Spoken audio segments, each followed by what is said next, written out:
한 두어 명이 안 들어오신 것 같긴 한데요. 출석은 나중에 한번 불러보도록 하고. 자, 여러분 한 주간 또 잘 지냈습니까?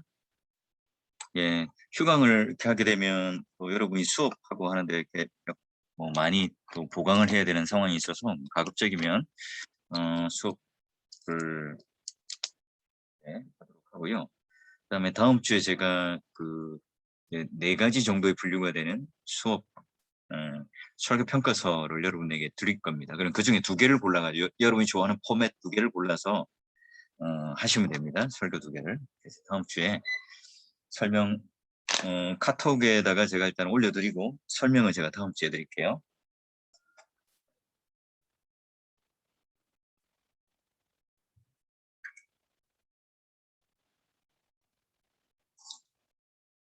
자, 두 분이 일단은 안 들어오시긴 했는데 자, 오늘은 짧게 이제 룻기만 할 거예요. 룻기 읽으셨나요? 우리 김승래 전도사님 룻기 읽었나요?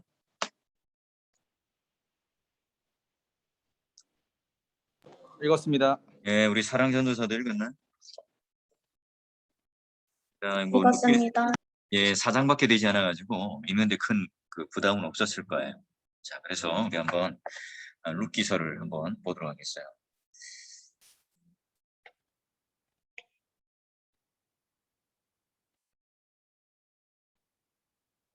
자, 룻기에 앞서서 이제 어떤 성경 이쪽에 사사기가 있는데 이 사사기와 룻기가 같은 역사적 시대적 배경을 공유하고 있습니다.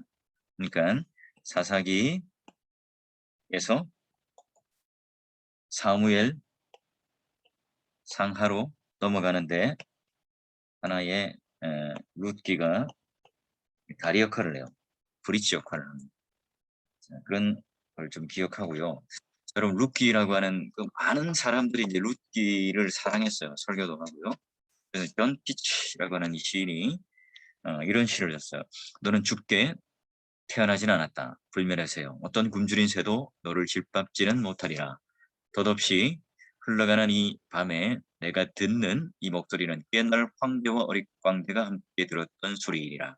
아마도 룻이 향수의 눈물 지으며 이방 땅 밀밭 사이에 서 있을 때 그녀의 슬픈 가슴 속으로 흘러들어갔던 그 노래이리라.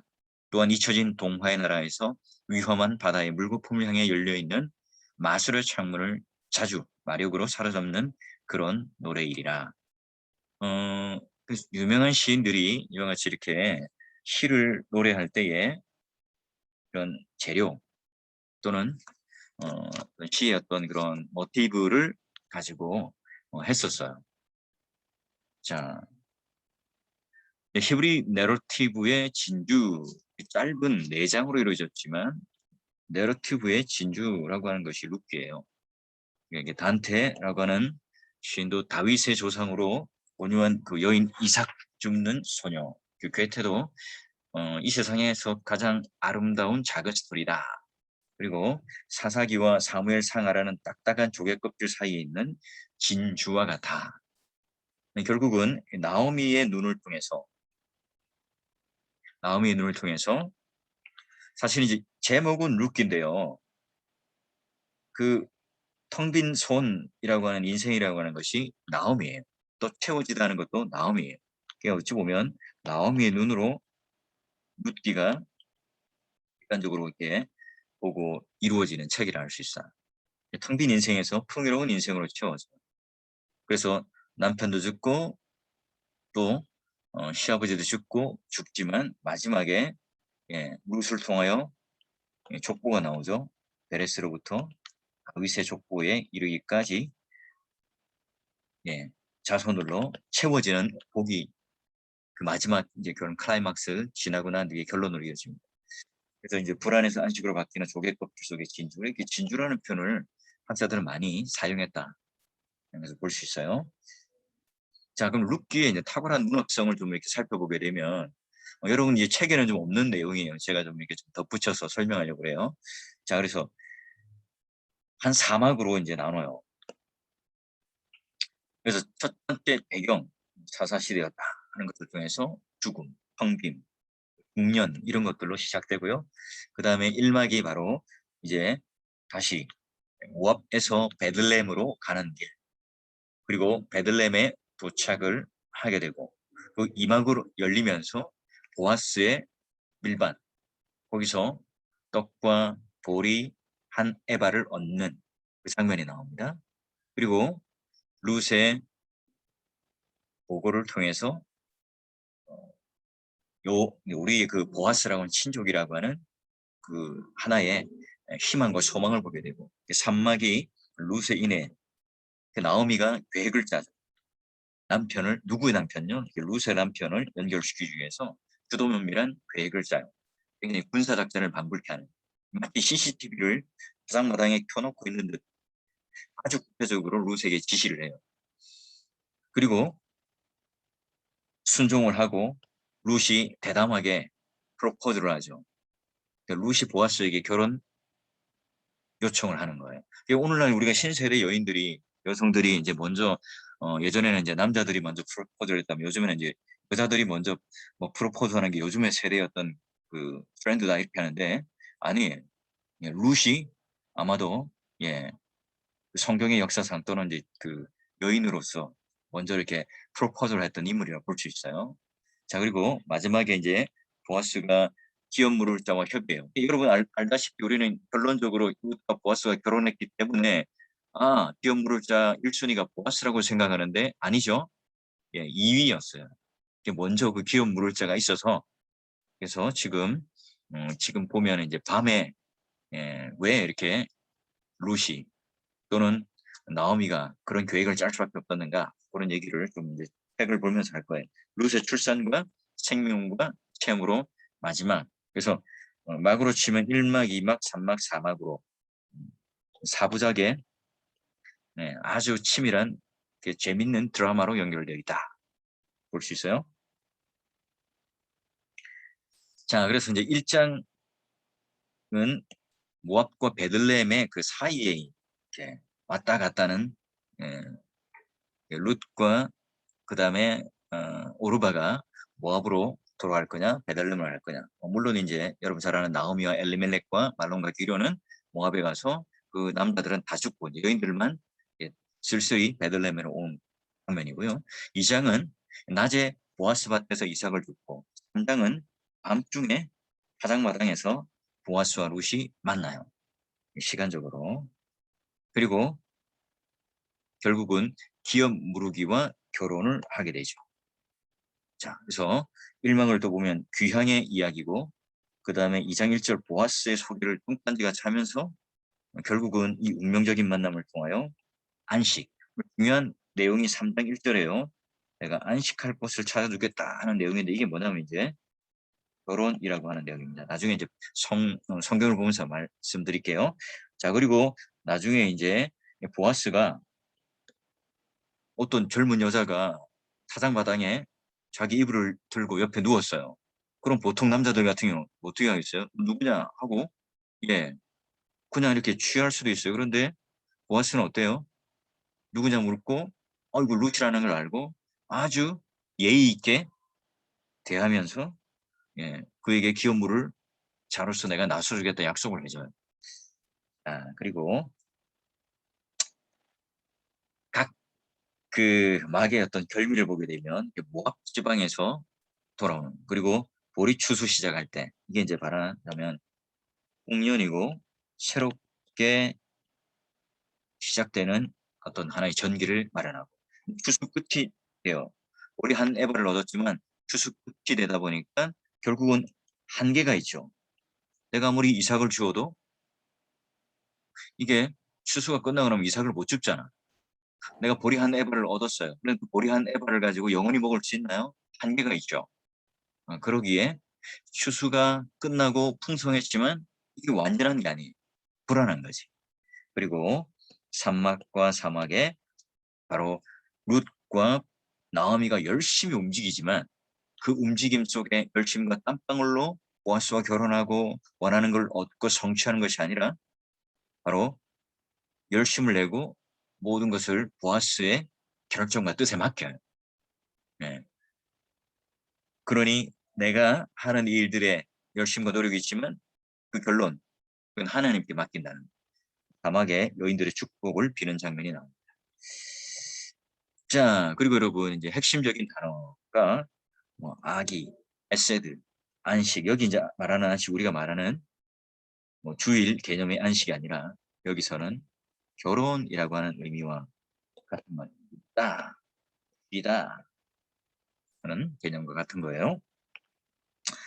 붙잡다, 함께 있고, 유숙하고 머물다, 돌아오다. 이게 이제 슈브라고 하는 단어가 계속해서 이제 1장, 2장은 돌아오다, 돌아오다. 슈브라는 단어. 그 다음에 텅김과 채움. 그 다음에 친족. 보아스에 관한 친족. 유력한, 현숙한. 예, 보아스는 유력하고, 룻은 현숙하죠. 그래서 유대인이고 모함 여인이지만 나중에는 이 결혼이 불쌍한 여인을 거두어 주는 게 아니라 늙은 남편을 내가 취하는 것이 아니라 동등한 유력한 자로 현숙한 여인으로 동등한 지위에서 결혼하는 것을 보여줘요. 그리고 날개 옷자락이라고 하는 단어를 통해서 마치 보아스가 모함 여인을 날개 아래 품고 또 그 옷자락을 덮어주는 것으로 결혼과 기업 물을 자의 완성을 이뤄내는 장면을 보여줍니다. 자, 그러면 우리가 이제 책을 한번 볼까요? 책을 보면서 이제 한번 정리를 해보죠. 룻기의 구조가 바로 했고요. 그래서 신약 성경에 선한 사마리아인의 비유가 있다면 오늘 여기 이제 선한 모압인 룻의 이야기를 오늘 여기에 견줄만하게 비교하고 있어요. 그래서 유대인들은 사마리아인들을 선한 사람으로 인정하지 않잖아요. 그 혼혈이에요. 그 잡족이고 우리의 순수 혈통과는 다른 개나 돼지처럼 취급했던 사람들이 사마리아인이에요. 마찬가지로 모압 여인도 그랬죠. 그런데 사마리아인이나 모압 여인이 더 탁월한 인애, 헤세드를 베풀고 있어요. 그래서 룻기의 배경은 언제예요? 사사들이 치리하던 때. 사사시의 어떤 시대죠? 왕이 없으므로 각자 소견에 옳은 대로 행하더라. 개인주의가 극단으로 그리고 성적인 윤리가 타락했다. 나중에 여러분 사사기 끝에 가보면 어때요? 제사장이 첩을 두고 그리고 동성애를 하게 돼요. 제사장이 자기 한 목숨 얻겠다고 자기의 첩을 내어주어서 그래서 몹쓸 짓을 당하고 그걸 또 12토막을 내고 그걸 복수하고 분노를 받겠다고 한 지파가 왜냐하면 저 완전히 그 멸족 당할 때까지 막 그 분풀이를 하고 싸움을 하는 그 장면이 바로 이제 사사시대예요. 이 사사시대 그러니까 사랑과 인애와 그런 정의가 없던 어두운 시대잖아요. 마치 그 어두운 시대에 불빛을 비춰주는 이야기가 룻이죠. 예. 그래서 정복 전쟁과 해방 전쟁이 벌어지던 때가 초점이지만 오히려 룻은 평화로운 시기를 배경으로 가나안 땅의 진정한 안식, 한 가정사에 어떻게 결혼, 그다음에 기업 무르기를 통해서 가문의 명맥을 이어가는가, 이걸 보여주는. 그래서 여러분, 룻기가 가지고 있는 어떤 하나의 목가적인 어떤 뭐 고요함이나 그런 것들이 오늘 우리의 굉장히 이렇게 낭만적인데, 그러나 이 사사기의 거칠고 혼란스러운 모습이 고스란히 사실 룻에 있어요. 뭔가 이렇게 목가적인 풍경, 평화로운 어떤 농촌 모습 이런 게 보이지만 실질적으로 뭐예요? 룻은 허리를 굽혀서 이삭을 주어요. 새벽부터 나가서. 그것도 주인에게 허락을 맡아야 되는데 허락 안 해주면 어떻게 되지? 못하는 거예요. 그 다음에 일어날 때 얼마나 그 여인들의 견제가 심했겠어요. 그야말로 일레드 오션이지. 게다가 일꾼들이 핀잔을 주겠지. 너무 따라붙으면 아니 저요 모압 저기 여인 저리 가요. 일에 방해되니까. 또는 서로가 피부 색깔도 다르고 인종도 다르니까 차별을 받았겠죠. 그런 어려움 속에 하루하루 살아가는. 오늘 우리가 그 이삭을 줍는 매일매일 우리가 공부도 하고 돈 벌러도 가야 되고 직장 생활도 하고 공부도 하는 이 모든 상황 마치 이삭을 줍는 그런 생활상과 같아요. 룻이라고 하는 이 모압 여인을 특별한 이 주제를 삼죠. 근데 1장에 보게 되면 어때요? 바로 모압에서 남편을 잃은 시어머니와 나오미가 베들레헴으로 돌아오는 사람. 그 2장은 이제 가까스로 이삭을 죽고 생기를 꾸리고 3장은 나오미가 거기 만족하지 않고 일시적인 배부름에 만족하지 않고 영원한 안식 그 룻을 결혼시키기 위해서 주도적으로 나서서 지시해요. 마치 결혼 조작단처럼. 우리가 보면 그냥 룻과 보아스가 결혼했더라. 그리고 결론 잘 살았더라. 이 어떤 느낌이 있지만 오늘날 우리 윤리적인 시각으로 한번 봐요. 내가 있는데 시어머니가 있고 며느리가 있어요. 시어머니가 젊은 며느리에게 늙은 그 재력가에게 시집가라고 결혼하라고 이렇게 말하면 여러분 아멘 하고 순종하겠어요? 아니 우리 시어머니가 이렇게 좀 치매가 걸리셨나? 약간 더 이렇게 맛이 가셨나? 이렇게 생각하면서 나도 자존심이 있지. 내 얼굴 가지고. 내 젊은 이 나이 가지고 내가 지금 어디 가도 내가 팔자를 펼 수 있는데 이게 뭐 하는 짓이야? 이렇게 할 수 있잖아요. 이게 그렇게 하잖아요. 왜 그럴까요? 이 룻은 기업 물을 자 또는 형사 치수제도라고 하는 이스라엘 율법을 알았기 때문에 시어머니가 지금 나에게 뭘 요구하는지를 알고 순종하는 거예요. 예. 결혼 조작단 사기극을 벌이고 있는 게 아니에요. 자, 그래서 룻기의 주요 본문은 여기 이제 보니까 시어머니와 며느리로 구성된 결혼 조작단인가 룻기 이제 3장을 보면 이해가 되지 않는 부분이 나와요. 예, 왜냐하면 어떻게 외간 남자를 잘 유혹해요. 그래서 이제 보면은 어떻게 하라고 되어 있어요. 목욕을 하라, 향수를 뿌려라, 예쁜 옷을 매력적인 옷을 입고 가라. 여러분 이렇게 차려 입는 것은 두 가지밖에 없어요. 첫 번째는 장례가 끝나고 나면 애곡의 기간이 끝났다 해서 이제 내가 모든 슬픔을 벗어내고 이제 새롭게 출발한다 할 때 그 여인들이 이렇게 풀 메이크업을 해요. 두 번째는 어떤 때요? 시집갈 때, 결혼할 때 이렇게 풀 메이크업을 해요. 그 제가 이제 주례를 하다 보면 평상시 알고 지내던 자매인데 결혼식장에 신부 입장하고 와서 딱 합치면 깜짝 놀라요. 그 자매가 이 자매가 맞나? 왜? 완전히 변장을 하고 여기 지금 오늘 여기 목욕하고 향수를 바르고 또 옷을 갈아입다. 이건 뭐냐면 신부 화장으로 풀 메이크업을 하는 분장, 변장을 해서 나타나는. 여러분 한번 생각해 보세요. 오늘날 마음만 먹으면 매일 샤워할 수 있죠. 물론 이제 내가 귀찮아서 안 하는 사람도 있긴 해. 그런데 이 당시 때 매일 샤워하는 게 가능했을까요? 물이 괴는데. 아유, 향수 서민들이 사용할 수 있나요? 못해요. 예. 그리고 좋은 옷을 입고 갔어요. 지금 여기가 어디예요? 타작마당이거든. 타작마당에 보면 먼지가 쿨풀 날리겠지. 모든 작업하는 사람들은 작업복을 입고 있겠죠. 여인들은 몸빼 바지를 입고 있겠지. 모든 먼지를 뒤집어 쓰고 있는데 지금 이 룻이 혼자서 풀 메이크업을 하고 눈에 드러나는 그 매력적인 옷을 입고 나타나면 다 어떻게 하겠어요? 와, 저 미친년이다. 미친 여자가 나타났다. 이렇게 하겠죠. 그러니 언제가요? 밤에 몰래 사람들이 들키지 않도록 식사가 다 끝나고 난 뒤에 보아스가 어디에 자는가 잘 보고 그 집을 안으로 들어가요. 통혼을 하는 거죠. 자, 그러면 왜 이제 뭐 밤에 그렇게 할 수밖에 없었는가? 당시 시어머니 역할 자체가 이제 며느리를 시집 보내는 이 프로젝트를 가동을 하면서 예, 결국은 밤에 할 수밖에 없었던 이유가 뭐냐? 이런 수도 있잖아. 낮에 찾아가서 보아스에게 우리 며느리가 있는데 성품도 좋아요. 그 다음에 아주 성실하고요. 건강해요.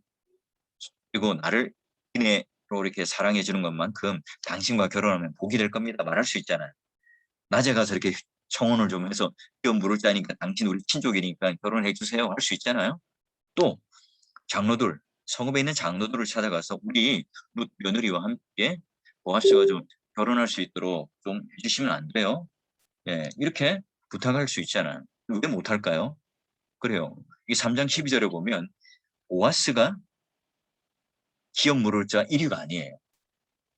그러니 그 협상을 벌이다가 그 기업 물을 자 1위가 딱 나타나가지고 자기가 하겠다면 모든 게 물거품이 되죠. 두 번째는 이 모압 여인이라고 하는 이 핸디캡을 가지고 있어요. 이 여인이. 그죠? 그러니 정상적인 방법으로는 거절당하기가 쉽단 말이에요. 문제적인 사고 속에서. 자, 그런 의미로 바로 3장에 바로 당시의 문화에서 시어머니 역할이 적극적이고 룻이 이렇게 하는 이유는 그런 문화적인 배경이 있어요. 그러니까 우리가 너무 섣불리 윤리적인 도덕적인 기준으로 저 사람들은 나쁜 사람들이야 해도 안 돼요. 그래서 오늘날 여기 루키 보니까 이렇게 결혼을 했네. 우리도 우리 딸, 우리 며느리 한번 이렇게 한번 결혼시켜 볼까? 성경에도 있으니까 적용을 하면 안 되겠죠? 예. 왜 그렇게 했는가? 그 당시에 시대적 상황과 문화적 배경 속에 있었던. 자, 그러면 나오미는 이제 며느리 재혼 상대로 보아스를 지목하고요. 왜냐하면 친족이기 때문에 그래요. 그래 침실로 딱 들어가서 함께 눕도록 해요. 자, 뭐 이제 보아스가 왜 단 그 더미 끝에 누워 있었겠어요. 뭐 그 당시 이제 뭐 도둑도 있을 수도 있고 또 추억에 대한 이 감사를 표현하는 마음으로 거기 이제 누워 있었겠죠. 그래서 여기 이제 나오는 3장을 읽어보면 굉장히 그 히브리 원어로 보게 되면 원색적이에요. 오늘날로 치면 19금 연애 소설 또는 드라마일 수 있어요. 굉장히 그 성적인 표현이 노골적으로 표현되어 있는데 심상치 않은 분위기.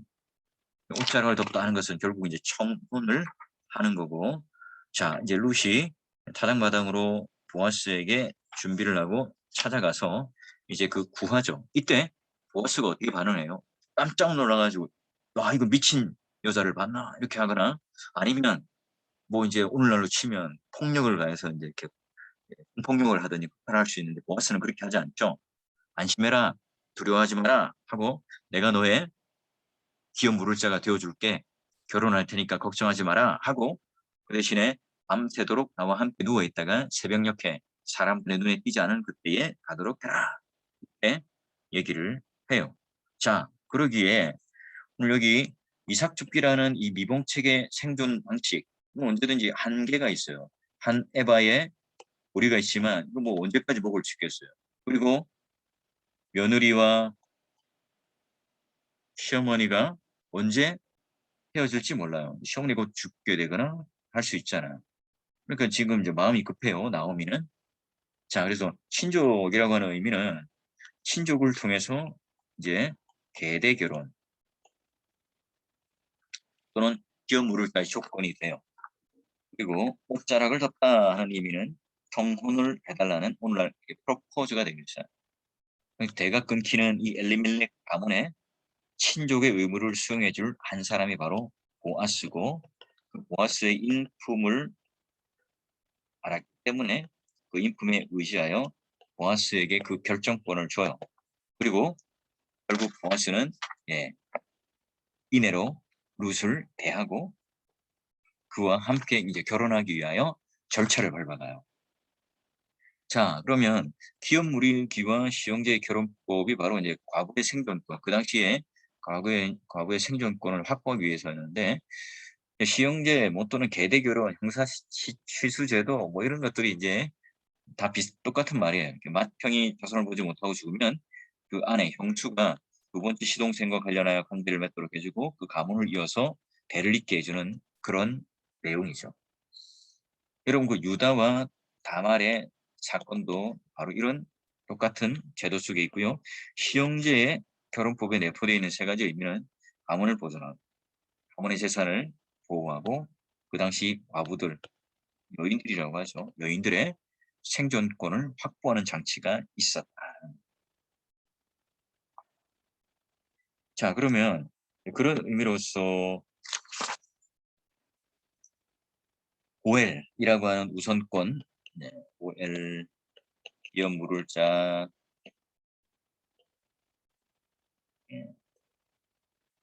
총량 이런 단어는 다 똑같은 말.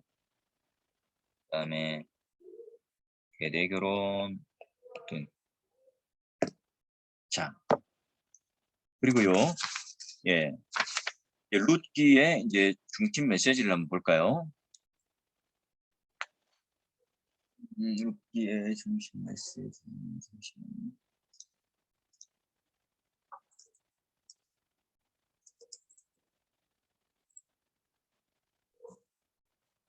룻기의 중심 메시지를 보게 되면요. 먼저 하나님은 배후에서 인간의 노력을 매개로 신비스럽게 일한다. 그래서 오늘 인간의 노력이 있지만 그 인간의 노력으로만 끝나는 게 아니라 하나님은 배후에서 섭리라고 하는 이 손길을 통해서 조정하세요. 그래서 퍼즐을 맞춰가지고 아무리 나오미와 룻이 열심히 한다더라도 하나님께서 연결시켜주지 않으면 안 되잖아요.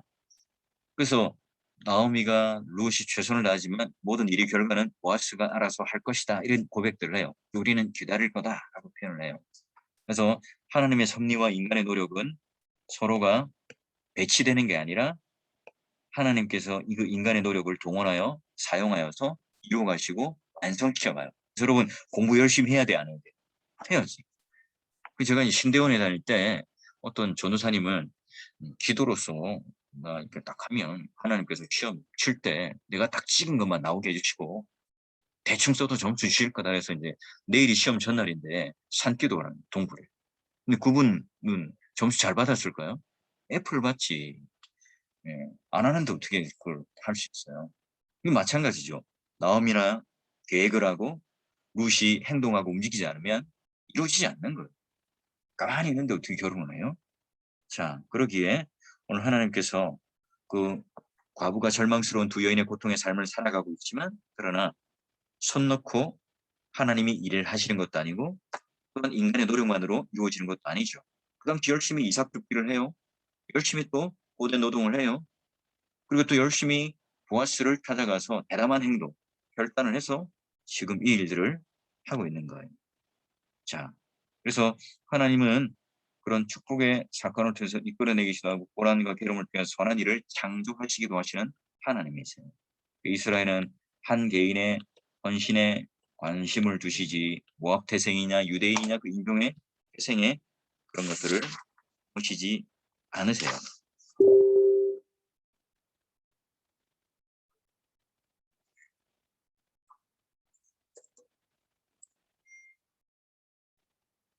자, 여러분 여기까지 일단 정리를 하고요. 정리를 하고 좀 쉬었다가 한 예,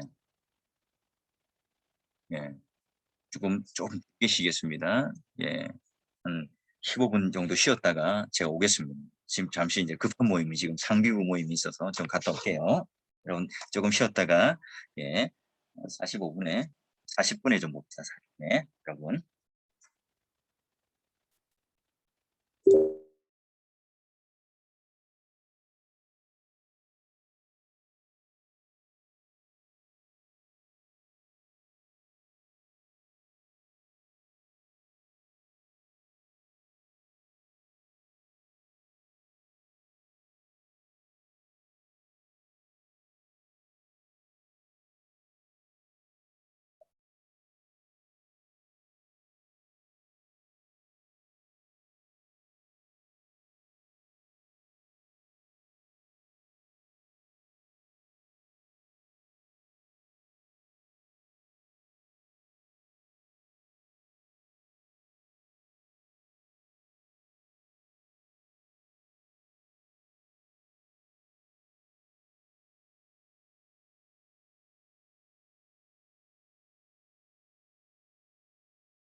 자, 여러분 안녕하세요. 잘 치웠나요? 네. 예, 예. 예. 제가 지금 노회에 우리 경청노회 이제 저기 주일학교하고 전체적인 교육을 관장하는 부장이라 가지고 사회를 보고 좀 인도에 대해서 좀 어쩔 수 없이 좀 다녀왔어요. 자, 여러분 이제 마무리를 좀 지으려고 하는데 성경책을 한번 펴볼래요? 같이.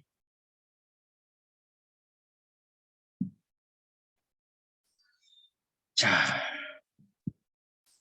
이 가장 중요한 그 텍스트는 성경입니다. 성경. 그래서 이제 성경책을 여러분 이 모든 공부하는 목적이 이제 이쪽으로 가야 되고요. 자, 여러분 한번 보시면 1장 1절에 보니까 뭐라고 나와 있어요? 사사들이 치리하던 때에라고 하는 시대적 배경을 깔고 와요. 그러니까 말하자면 이제 이 시대가 어느 시대였는가 그 속에 보석 같은 이야기를 내가 끄집어낼 거예요 라고 이렇게 배경 처리를 해요. 흉년이 들었어요. 그러니까 시대적으로 경제적으로 굉장히 암울한 시대였던 그 시대를 열고 가요. 그리고 이제 모압 지방으로 말하자면 그 꿈을 꾸며 마치 오늘날 미국으로 이민을 가듯이 성공을 위해서 베들레헴이 흉년이 되니까 뭘 가요? 이민을 가요. 거기서 그러니까 어떻게 돼요? 10년쯤 거주했는데 뭐가 손에는 뭐만 있어요? 예, 텅 비고 남편과 아들이 죽었더라 이렇게 돼요. 근데 이 가운데 하나님의 음성을 들어요. 6절 보니까 하나님께서 오늘 우리 자기 백성을 돌보시사 양식을 주셨다는 것을 듣고 이제 일어나죠. 그리고 돌아와요. 어디로요? 이제 베들레헴으로 가요. 근데 모압에서 베들레헴까지 가는 그 여정 중에 그 광야 가운데 두 번이나 룻과 오르바에게 시어머니가 뭘 합니까? 돌아가라. 너희 친정집으로 돌아가라. 남편으로부터 위로를 얻어라. 나중에 가면 3장에 안식할 곳을 찾으라 이 말과 똑같은 말이 돼요. 그래서 선대, 인애, 뭐 은혜 이런 말들이 다 굉장히 많이 나옵니다. 그래서 룻기 1장을 원어로 히브리어 원어로 보게 되면 슈브라고 하는 단어들이 계속해서 이어져 가요. 예. 그래서 돌아오라라고 하는 히브리 단어, 라고 하는 히브리 단어, 슈브라고 하는 게 계속해서 이어지고요. 자, 그런데 오르바는 돌아가지만 룻은 어머니를 따라 베들레헴으로 가요. 신앙의 고백을 따라 저는요 유대인 민족으로 들어갈 거예요. 하나님 품 안으로 들어갈 겁니다. 라고 얘기를 하죠. 그래서 이제 1장 22절 보니까 어떻게 됩니까? 예, 돌아왔는데 그때가 시대적 배경이 뭡니까? 보리 추수 시작할 때더라. 베들레헴 이름이 뭐예요? 떡집, 빵집. 그런데 베들레헴에 떡이 없어서 흉년이 들어서 모압으로 내려갔다가 다시 베들레헴에 풍년이 들어서 돌아오게 돼요. 그런데 그들이 보리 추수할 시대더라. 이게 오늘 희망을 주기도 하지만 반대로 룻이나 나오미에게는 아이고 이렇게 세상은 풍년인데 나는 먹을 게 없어요. 세상 사람들은 다 집이 있는데 나는 설 집이 없어요. 그럼 상대적 박탈감이 돼 있겠죠. 결국은 자 2장 1절에 보니까 배경을 또 하나 깔아요. 유력한 자 보아스가 있는데 엘리멜렉 친족이더라. 룻이 우연히 거기 가지만 마침 바로 3절에 보면 우연히 엘리멜렉 친족 보아스에게 속한 밭에 이르렀지만 마침 바로 베들레헴의 성에서 나와서 그 보아스가 밭을 하나 둘러보는데 그곳에서 만나요. 룻과 보아스가 만나게 되는 첫 장면이 나오죠. 그리고 이제 거기 일하는 사원들이 룻에 대한 평가를 어떻게 해요? 아이고 성실한 여인이에요. 그리고 아주 열심히 예의 바르고 일꾼들이에요. 이렇게 칭찬을 해줘요. 그리고 보아스가 어떻게 하죠? 룻을 식탁의 자리로 초대를 해요. 환대를 하죠. 타인에게 자리를 내어줘요. 가련한 이 여인에게 식탁의 자리로 초대해 주죠. 그 여인을 위한 식탁이 아니었잖아요. 어쩌면 그는 쫄쫄 굶어야 돼요. 그런데 식탁으로 초대해서 초에 찍어서 떡을 먹도록 해요. 오늘날 치면 발사믹 소스에다가 찍어 먹고 볶은 곡식 아주 고급스러운 견과류를 그녀 앞에 놓아줘요. 그러니까 그녀는 배고픔만 해결한 게 아니라 마음의 위로도 얻었겠죠. 나 같은 모함 여인, 이삭을 줍는 뭐 이름도 모를 여인인데 나 이렇게 환대를 해줄 때 얼마나 마음에 위로가 되었을까요? 결국은 이걸 보리한 에바라고 하는 것을 또 얻어서 집으로 돌아가서 누구요? 이제 나오미를 초청해요. 배불리 남은 이 음식을 싸서 시어머니에 가서 다시 식탁을 초대하고 그 어머니와 함께 배불리 먹어요. 그렇게 이 장은 끝나게 되죠. 근데 이걸 어디 가서 어디서 이렇게 일을 했느냐 물어봐요. 근데 나오미는 뭐라고 말하죠? 보아스의 밭에서 일했다. 그래서 재미있게도 시어머니는 어디서 일했는가 장소를 물었는데 나오미는 보아스라는 이름을 대며 얘기를 해요. 깜짝 놀라죠. 나오미가 그 엘리멜렉 친족인데 우리 친족인데 그래? 그러면 우리에게 희망이 생겼구나. 기업 물을 자 너와 결혼할 대상이 생겼구나. 그래요. 그래서 3장이 열려요. 3장이 열리면서 근데 이제 지금 보리한 에바도 얻었고 이삭을 주어서 나름대로 지금은 배불러요. 이게 영원하진 않죠. 추수가 언제 끝날지 몰라요. 그 끝나고 나서도 보리한 에바로는 얼마까지 견딜지 몰라요. 그러니 그게 영원한 배부름은 아니잖아. 궁극적인 안식은 아니에요. 그래서 3장에 시작되죠. 1절 이렇게 되어 있습니다. 내 딸아 내가 너를 위하여 안식할 곳을 구하여 너를 복되게 하여야 하지 않겠느냐. 무슨 말이에요? 안식을 얻게 하다. 그 당시 고대 이스라엘 사회 여인이 진정한 안식을 얻으려면 어떻게 하겠어요? 남편과 결혼하고 가정을 이루는 거겠죠. 우리 아까 너희는 각각 집으로 돌아와서 남편으로부터 위로를 얻어라. 너희는 안식을 얻어라. 이 말은 똑같은 말이에요. 예. 그래서 지금 목욕하고 기름 바르고 의복을 입고 나가는 것은 신부화장을 하고 하는 것은 프로포즈를 하는 거다. 발치에 눕는 것 그리고 밤에 그렇게 할 수밖에 없었던 것은 현실적인 이유였다. 네. 기업 물을 자의 1위가 1순위가 아니기 때문이다. 결국은 현실적인 문제 때문에. 그래서 당신이 공짜라고 하는 날 덮어주시고 기업 물을 자가 되십시오라고 말했을 때 보아스가 안 돼. 그 이해타산을 하고 손익계산을 해서 거절하는 게 아니라 어떻게 해요? 그래 내 딸아 내가 너에게 바로 기업 물을 자 결혼을 할 자로 내가 하겠다. 그런데 문제가 있는 거예요. 왜요? 그 기업 물을 자 1순위가 아니거든. 예. 그러니까 혹시나 그 기업 물을 1순위가 나와서 야 내가 그녀의 기업 물을 자가 될게 이러면 보아스와 결혼을 못 하는 거예요. 그러니까 밤에 그녀를 이제 같이 이제 이불 속에 있다가 새벽에 보내어주고 이제 청문에다가 성문이 어떤 의미냐면 그때 재판장 법정인 어떤 절차가 이루어지는 것이죠. 때마침 지나가는 기업물을 1순위를 딱 붙잡아 놓고 성읍의 장로를 불러놓고 야 너 기업물을 이 룻이라고 하는 여인이 있는데 이거 기업물을 내. 그럼 좋다고 그래요. 그런데 생각해 보니까 뭐예요? 결혼해서 아들을 낳으면 다 누구에게 가요? 나오미와 그 집안에 다 가는 거예요. 손해잖아. 난 못하겠는데 해버리는 거야. 그게 딱 잽싸게 보아스가 그럼 내가 기업 물을 자가 될 거야. 자연스럽게 이제 결혼을 하죠. 예. 그렇게 해서 애를 낳아요. 근데 여인들이 칭찬을 해요. 뭐라고요? 예. 여호와께서 임신하게 하고 여호와께서 나오미 손에 그런 복을 주시고 유명한 자가 되게 하고 나오미에게 그런 많은 자손을 주었다 이렇게 표현해요. 룻이 아니라 나오미가 주인공인 것처럼 얘기해서 성읍에 있는 사람들 여인들이 막 칭찬하고 노래를 부르는 거예요. 결국은 그렇게 끊고 18절부터 마지막에 마태복음에 이르는 그 연결되는 그런 내용의 족보가 이루어져. 그래서 마지막에 다윗을 낳았더라. 그 다음에 베레스의 계보는 이렇더라. 베레스가 누구냐면 유다와 다말 사이에 난 한 아들이에요. 쌍둥이 아들이에요. 그 베레스라고 하는 인물도 유다와 다말이라고 하는 범상치 않은 관계에서 나왔죠. 다말이 가난 여인이었거든요. 그리고 유다는 시아버죠. 남편이 죽고 그 아들 동생을 했는데 그 동생은 또 책임져 주지 않고 그 마지막에 이제 어린 동생 둘 다 죽고 나서 어린 동생을 그러니까 나이가 어리니까 너 잠시 시집 가 시대 친정에 가 있으면 내가 얘가 잘하면 결혼시켜 줄게. 꿈에도 생각 안 하고 있었거든. 그래서 어쩔 수 없이 다말이 어떻게 해요? 그 마지막에 그 이런 타작마당에서 타작을 하는 것처럼 양털을 깎는 축제 기간에 그 시아버지가 흥건하게 취해 있을 때 다말이 어떻게 해요?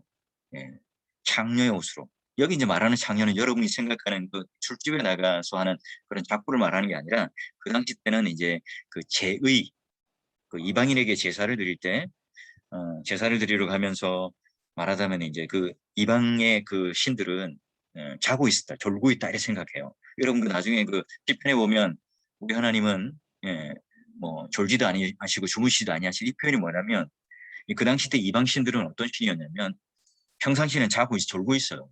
이때 이러면 어떻게 그들을 깨워요? 자극적인 화면으로. 그 자극적인 화면이 뭘까요? 남자들이 예배를 드리려 하는 자들이 여자들을 돈을 주고 사요. 사제들을. 그 사제들을 사서 같이 그런 그 음란한 행위를 할 때 그 뭐예요? 그렇게 이방 신들이 바알이나 아세라 신들이 깜짝 놀라서 잠을 깨고 복을 준다. 이렇게 이제 가지고 있거든요. 그 말하자면 그 사제 그러니까 그 신변에 있었던 그 장녀 사제의 복장을 가지고 왔어. 그러니까 유다가 그 어떤 그 악한 이유가 뭐예요? 그 말하자면 그냥 그 내가 이제 내 아내가 죽고 나니까 이제 외로워서 한 여인을 취한 게 아니라 그 양털 깎는 축제의 풍요를 위해서 우상을 섬기며 숭배하며 나아갔던 그런 어떤 음식이었던 거예요. 그럼에도 불구하고 하나님께서는 진짜로 잘못된 길을 가고 있는 유다를 고치셔서 다말을 통해서 베레스를 낳죠. 그 베레스가 바로 또 여기에서 이어져서 다윗까지 이어지는 결국은 이제 왕조 또 다윗 왕을 통해서 나중에 마태복음에 보면 예수님까지 이르게 되는 이 족보로 이르게 되는 하나의 다리 역할을 여기서 하게 됩니다. 그래요. 자, 오늘 여기까지 해서 이제 룻기를 마무리 짓고요. 질문 있으면 한번 질문해 보시죠.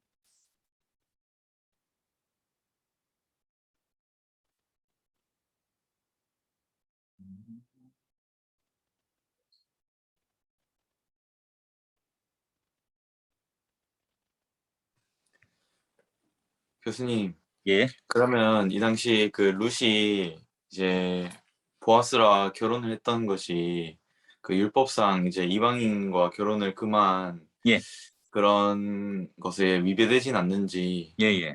궁금합니다. 여러분 그 신명기에 보면 모압이나 또는 이 암몬 쪽은 총회에 들어오지 못하리라는 율법 규정이 있어요. 그래요. 그래서 그 민족 자체는 공동체 자체는 총회에 들어올 수 없죠. 그러나 한 개인은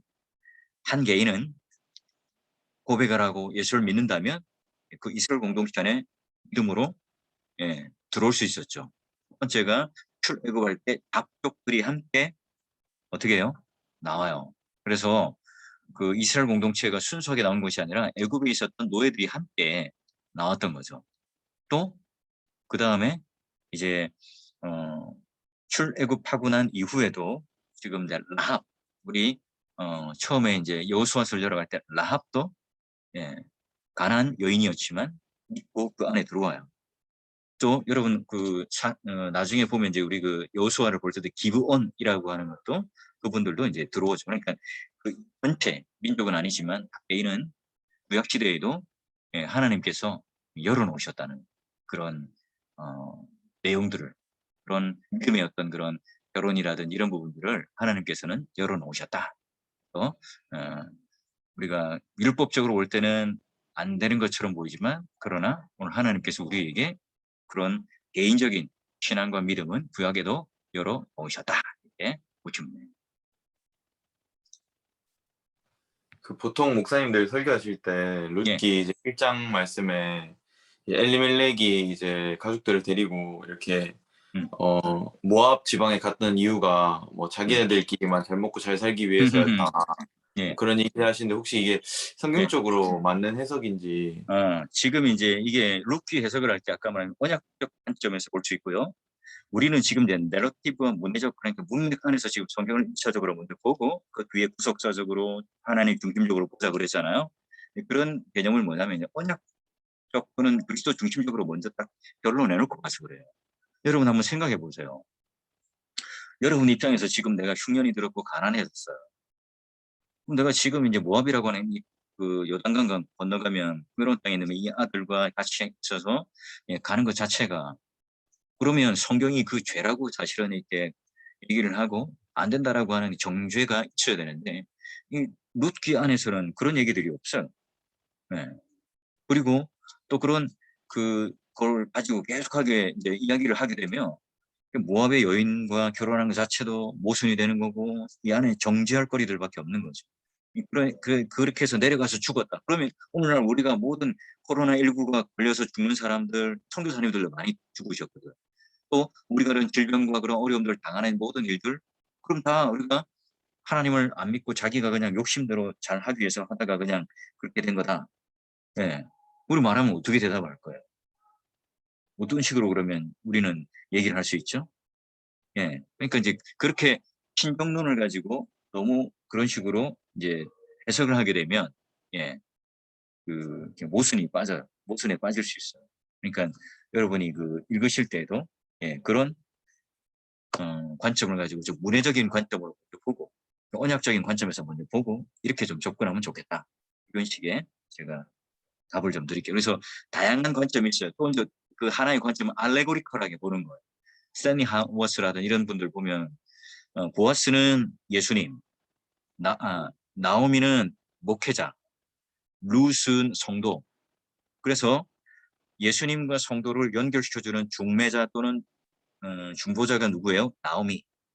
그래서 나오미가 룻에게 하는 이 지시에 순종했던 것처럼 나오미가 룻에게 명령했던 것처럼 그리고 아멘하고 순종하며 지시를 따랐던 것처럼 부당하게 보이지만 따랐던 것처럼 목사가 말하면 무조건 아멘하고 따라야 됩니다라고 이렇게 말할 수 있어요. 이제 알레고리컬하게 그렇게 해석할 수도 있겠죠. 예. 그렇게 이제 해석하게 되면 한도 끝도 없는 거예요. 우리는 지금 이제 그렇게 하고 싶은 그렇게 하면 은혜가 되지. 목사가 얼마나 힘있게 설교할 수 있겠어요. 봐라, 봐라. 당신들이 이거 안식할 곳 예수와 결혼하려면 나오미가 없으면 되겠냐. 나오미가 지금 하라는 대로 해가지고 지금 이게 지금 루시 팔자를 펴고 된 거 아니냐. 이렇게 해가지고 이제 밀어붙이는 거예요. 예. 이건 모함 여인이었지만 이방 여인이었고 희망 없었지만 그러니까 이 지금 나오미 역할들이 굉장히 중요한 거예요. 너희들 목사 말 안 들으면 목회자 말 안 들으면 심판당하고 죽는다? 이렇게 말할 수 있는 거예요. 그럼 이제 보면 알레고리컬한 게 굉장히 은혜가 있고 힘이 있고 파워풀해요. 근데 반면 예, 이게 이지러진 해석이 될 수 있어요. 아까 또 말한 것처럼 언약 신학적 관점에서 이제 보게 되어서 그리스도 중심적으로 너무 빨리 들어가서 이렇게 정죄를 해버리면 오늘 우리에게 일어나는 고난과 악의 문제들을 다 해결할 수 없는 거예요. 그러면 우리는 무조건 내가 열심히 내가 뭐 예를 들면 뭐 장학금을 타고 공부를 잘해서 이제 1등을 했어요. 그럼 그게 어떤 결과예요? 예, 나는 열심히 기도하고 공부를 잘했으니 신앙생활 했으니 하나님 주시는 복이다 이렇게 말을 하나요? 나는 아무리 노력하고 열심히 했는데 꼭 내가 열심히 공부하고 찍어서 공부한 거 이거 비껴나가서 문제가 나와 안 됐어. 그럼 나는 지금 하나님께 심판을 받은 거예요? 그렇지 않은 거예요. 일반 은총 안에서의 문제들인 거예요. 그러면 지금 이렇게 룻이 오늘날 윤리적 시각으로 볼 때 남자 이불을 덮고 그 발치를 이렇게 한다 이런 게 이제 성적인 노골적인 표현이거든요. 더 강하게 나가면 이제 어떤 공기를 표현하기도 하는 거예요. 원어적인 개념으로 보면. 근데 그런 노골적인 오늘날 시대에도 좀 이게 좀 뭐죠? 이렇게 조금 거리감이 있고, 그다음에 사사시대 영적인 어떤 윤리적인 타락했던 시대들을 볼 때는 더 이제 막 거북한 불편한 모습인 거고. 근데 그 모습이 오늘 우리들에게서 윤리 도덕적인 어떤 문제로서의 어떤 의미로 다가오는 게 아니라 어떻게 해요?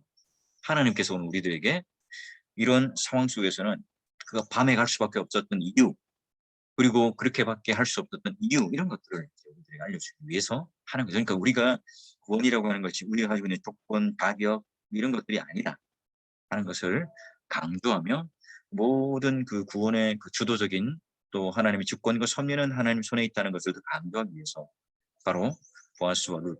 그럼에도 불구하고 이제 유력한 자라고 하는 보아스 그리고 현숙한 여인이라고 하는 룻을 대한 위치 속에서 그렇게 놓고 이야기를 끌어가요.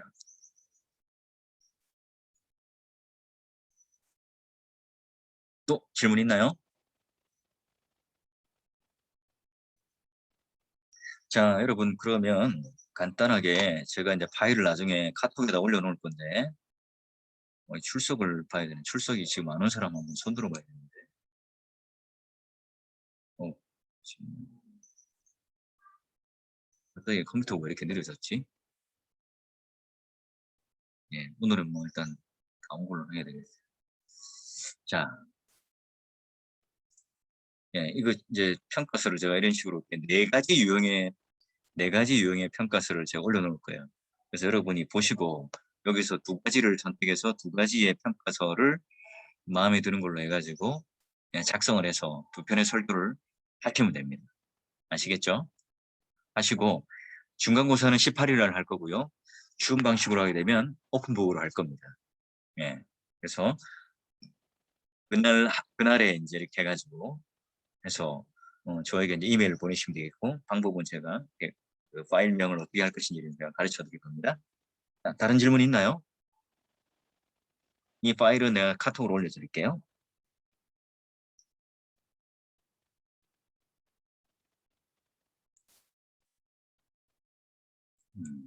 그리고 대면 수업을 하게 되면 이제 좀 뭐 사회적 분위기가 되고 그러면 뭐 가능성이 있지 않겠나, 10월, 11월 달에 그런 생각을 해봅니다. 그때 되면 좀 더 이제 얼굴을 보면서 같이 좀 질문도 좀 던지고, 예.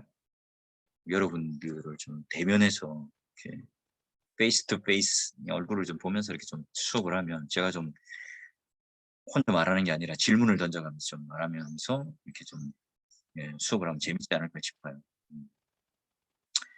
자, 그러면 오늘 여기까지 마치고, 또 지금 우리 그 목사 가운을 좀 제가 입히고 또 해야 됐어요. 오늘 사실 이제 휴강하면 좋았을 텐데, 휴강을 하게 되면 이제 뭐 보강도 해야 되고 진도는 진도대로 나가야 되기 때문에 할 수 있으면 또 제가 수업을 좀 할 수 있으면 눈치껏 하면 좋겠다 해서 오늘 했고, 여러분 다른 질문이 없으면 넘어가도록 하겠습니다. 그래서 여러분 오늘 수고 많이 하셨고, 다음 주에는 사사기를 공부하겠습니다. 사사기를 준비해 오시고, 사사기를 볼 때 좀 구조적으로 대사사, 소사사 이걸 어떻게 나누는지를 좀 고민하면서 보고 오면 재미있게 할 수 있을 것 같아요. 여러분 오늘 수고하셨고, 예, 여러분 다음 주에 뵙도록 하겠습니다. 예, 들어가세요. 감사합니다. 감사합니다. 수고하셨습니다.